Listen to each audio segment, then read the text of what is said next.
At ni Sharon. Si Fausto po is pangaruang igid. Pero technically, pangatlo na po siyang anak. Tama? Po, pa-confirm. Ayan. So, pangalawa, and isa sa pinakagwapong igid. Ayan po, ni Daddy. Siyempre, di ko pa daddy. Ayan. So, ida na po si Papa, binayanan niya kami. And ako po ang panganay na makuha po ni Daddy. Babayi, magayon. Dahil kamukhan maginibot ako, nagkakapad ka, Mike. Ayan. So, in behalf of the Makuapos, ako po ay nagpapasalamat sa lahat ng nandito po ngayong gabi sa pagpunta and pakikiramay. May God bless you po. So, let me speak to you through Daddy's initials. I-describe ko si Daddy sa kanyang initials na F-A-B, Francisco Arnante Borromeo. So, F, he is fruitful. Literal. Na fruitful yeah, because he has 12 children, 9 yung nabuhay, and may 21 siyang apo, and may apat ng great-grandchildren. So, natupad ko susad sa wish niya kanak na mabayan man niya ang makuha po niya kanak. So, salamat sa agorangnan na college for Bible school. He would give me the best gift, which is blessing me with prayer. Talagang every time na, Migyan sadi. Migyan ako sadi kay Daddy tanganing miggalin. Bagang sintabo ay papabalon ni Daddy. Prayer. Ay, nga ako talagang lang angsa. Ang init. Yung mata ko pinagpapawisan. Ayan. So, service. Di ako nakatagal na diri magpawis. Ayan. Oo, mahinang nila lang talaga. Pinayana mo kaya ako ni Papa na una. Ayan. So, he loves to serve in his simple ways. Diri man na nababayad ka mga ibang tao. Pero, lalo ka service people. Mag-gibo para sa ibang tao. He loves to visit his siblings and others. So, amoy na ng mga nababayad ko kanya. Affirmation, pero reverse. So, sabi ni Tita Jero Sobago, Lola Jero Sobago. Ayun.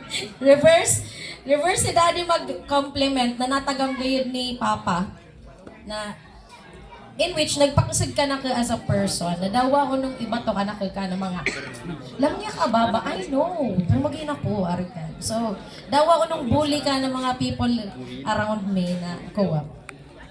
Narangag ko na po sa kagiging ko sa kay Daddy. San sa di kang malinawan, lalo na kay Papo, ba na ko ko tamtaps. Ayun, diba? Tapos pag nagmabris ko no, baga na ako pito. Pero di na niya nabayan. It's ninyo pito, di ba? Saring pa ka makako ko sa mga kagiging sa kaluluwa na arig ka.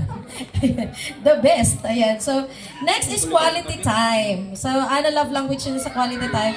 Nasabi na ni Nono, he loves to tell stories. Lalo na ako na nakaula na niya sa Dipirme. Siyempre, naboboard naman niya. So, every time na visit ka niya, talagang migpo niya ko panahon na sa tupaya, si Pukot, sa to. Ano pa na ito?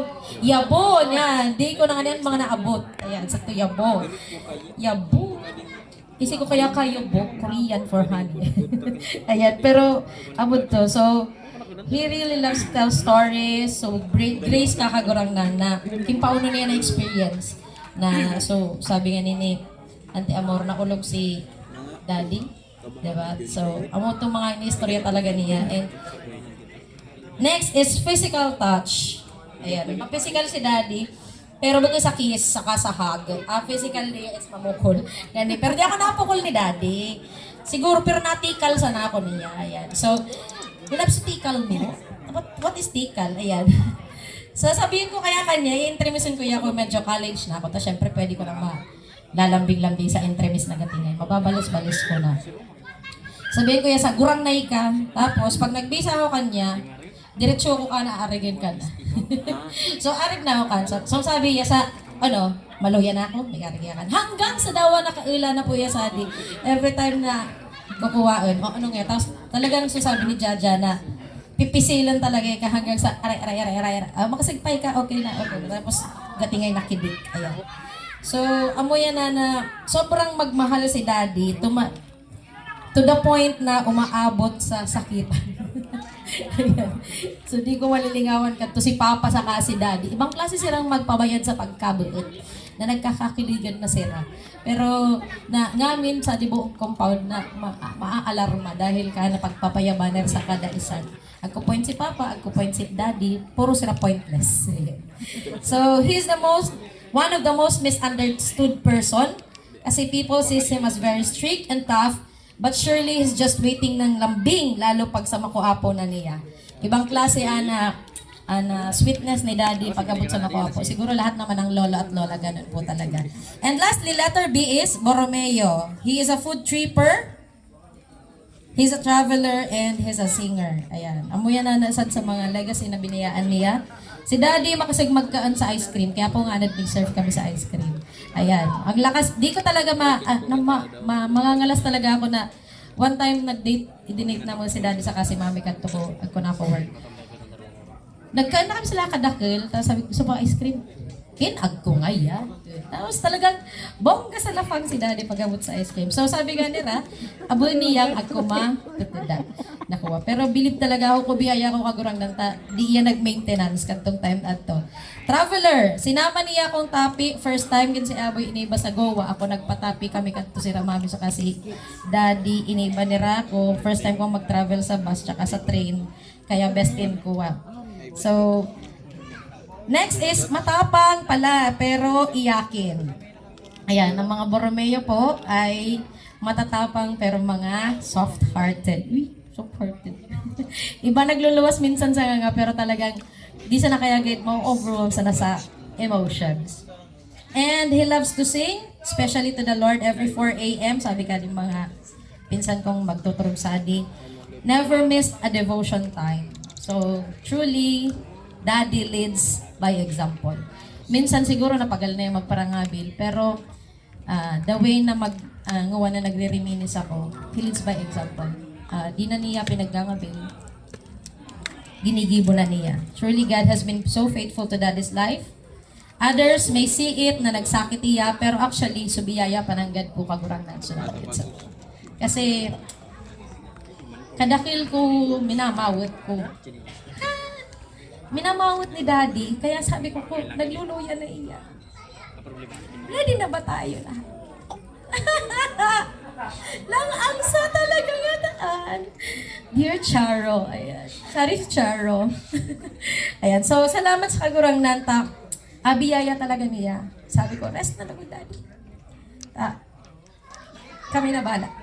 Ayan, so salamat sa kagurang nan for that time na ako man kaiyakin.